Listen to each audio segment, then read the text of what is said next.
discovering the secret of my past will be nearly impossible. I'll take those odds. Retro Devils dropping this 128 gigabyte Raspberry Pi 4 Cerberus build, and man, am I pretty impressed with this thing. I love the size, and when you see the options that this thing has, they have something called the Devil's Toolbox over here, and when I show you guys this, it's freaking amazing. Not to mention all the background music. If you just saw the screen there, the theme is amazing. You do artwork. You can get extra games on here, extra consoles on here. You can pick and choose the games. There's all sorts of scripts and things like that, from overclocking to changing graphical settings, resolutions, things like that. You also have the is it Tamo Plus? It does all your like music, background music, things like that. It's gonna run all that stuff, and then it comes preloaded with a bunch of stuff already, including some old school movies, which it was an interesting surprise. And then as you see here, I really like this theme too, where it's got the grid view over here. I guess the name of it is the Neon iBad, or maybe you're supposed to say that differently. It also comes with a ton of other pre-installed themes that you can choose from. I tried all the themes. I have to say that this one is by far the best. If you're on this image, I like the default one the best by far. Like nothing even comes close.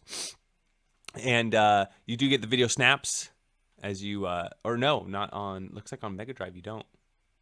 So on some systems you get video snaps, on others you don't, but I was just playing Neo Geo and you do have the video.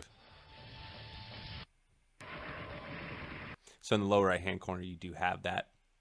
So that's the big deal here, is that what you do is you get this image, you load it up, maybe put it on 128 gigabyte, or maybe even put it on a 256 gigabyte. And then you go over here to the Toolbox, you hook your Pi up to the Ethernet.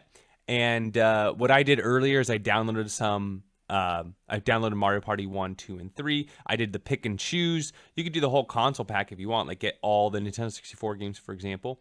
That way you just pick on the system here and then it does it, or you can do pick and choose, which is what I did. And I just headed over to, it's not every single system as you see here. That is something I would tell you. So you only have about 15 systems, and one's even coming soon, the ports. But I went to Nintendo 64, and then you click on the games you want. So Mario Party 1, 2, and 3 here, and then you can download them. It's that easy. And then I'll just show you what I did. You do have to restart after you do that. So you'll do this, you'll hit download, it'll download, then you'll have to hit restart. And then after you're done restarting, you should see, it doesn't come with any Nintendo 64. So when you, didn't mean to reload that really quick, but when you reboot, you'll see Nintendo 64 all of a sudden, the system will populate. Okay, so let's go ahead and go back here. And then now you should have Nintendo 64. Remember, I did Mario Party 1, 2, and 3. So once we find that, here we go. Go inside. And you'll notice that there's Mario Party 1 here, 2, and then 3. 3 has an image, right? Because I scraped it. What you do have to do is you have to go to edit this. Press select on your controller. Hit edit this game's metadata. And then at the bottom here, just scrape it. And then it should find it. It's going to work. There it is, Mario Party 2. Hit your input again, and then save. And then you're done.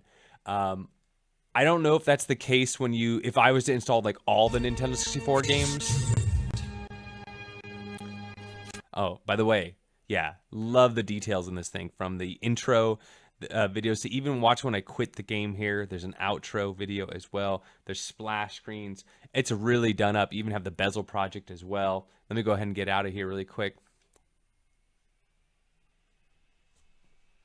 All right, so what I was saying is if you download the whole Nintendo 64 pack, you might not have the issue where it only pre-populates. So let's see what we got on here really quick. Ports, you got one game, which is Super Tux. Okay. You got RetroPie setup. Sega Saturn, you got 35 games. Looks like not all of them are scraped.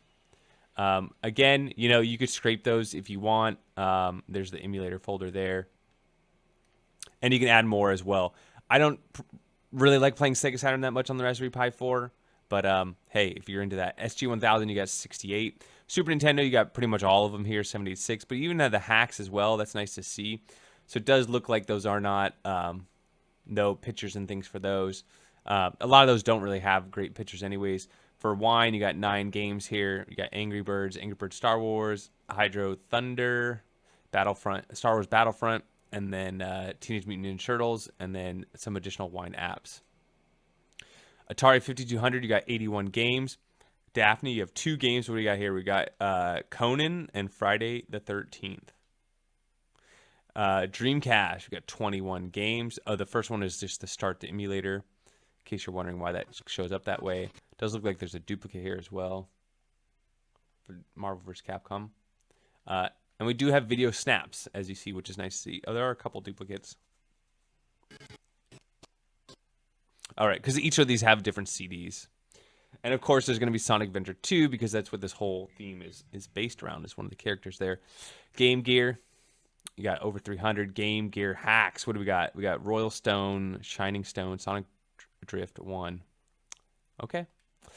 Game Boy, we have 842, almost all of them. Game Boy hacks, you got 19.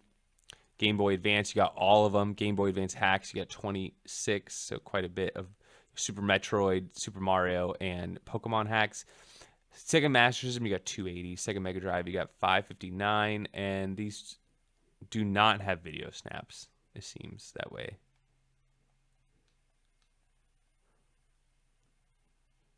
All right. Then movies. This is, you got the Three Stooges here. You see a little preview. And then if you go in here, you got Betty Boop, Felix the Cat, King of the Moon, some old Looney Tunes, and some old Tom and Jerry. Mugen, you got some Freedom Fighters and Kirby and Ultimate Sonic. Nintendo 64, you're going to have nothing. Remember, I just added 3 games. You can add your own games as well. And Neo Geo pretty much got all of them at 141, and they have video snaps. They're looking good. Now, these guys, the Retro Devils have their own arcade-only build as well. And so this, I imagine, is a building off of that one. So this is not just an arcade build; it's arcade and console. And so this is what you're getting there. It says it's loaded with 3 different front ends. You have the choice between a track mode, Pegasus, and RetroPie. And so we're just running RetroPie right now. If you want to check out the other ones, please feel free. And then, yeah, they are a lot of custom-built themes and things with that. Nintendo, you got 864. Nintendo hacks, you get 6. What do we have here? You got Mega Man, Metroid, Zelda, Outlands. Okay. Ports, we already did that, right? We just had the one. So I went to the file manager. It's only using 30 gigs of the 128. So, yeah, I mean, if you put this on a 128 gigabyte SD card, you're going to have plenty of space to go in and add entire consoles and things that you're looking for, whether it's more Atari, more Nintendo, PlayStation, etc. PlayStation, you got to be careful. You can't put all the games, but you can do the pick and choose and pick the ones you want. All right, final thoughts. Love that there's new images coming out in 2022 for the Raspberry Pi 4. I understand it's a super expensive board now because of supply chain issues, but there's just a ton of people who have their hands on it. There's a ton of retro gamers that have one underneath their TV, and they're always interested in checking out new images and playing around. So this is definitely one that I think is cool. I'm going to give this thing, from innovating and new scripts and things like that, 2 thumbs up, A+ there.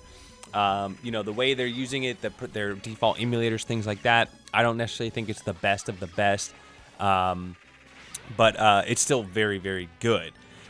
So for those reasons, I can recommend it.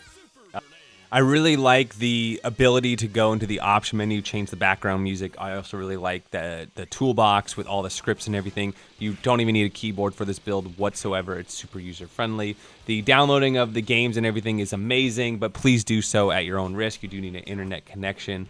So I was really impressed. As far as how could it be even better, I think, maybe making different sizes available to people, as well as, with the artwork, the scraping, just kind of going through, cleaning it up a little bit.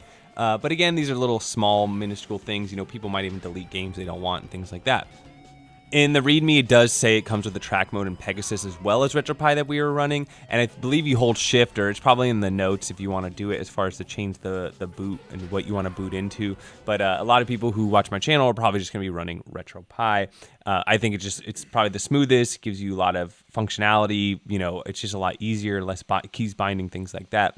Usually it's a little less laggy, but you know that's come a really long way. You know, as it develops.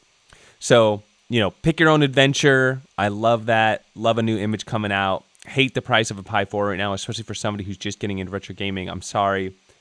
Better times lie ahead. But with all that said, you know, great work on the Devils team. They're doing good stuff. You guys check it out if it piqued your interest. All right, take care. That's what I think. Let me know what y'all think. Don't forget to like and subscribe, and we'll catch you on the next one.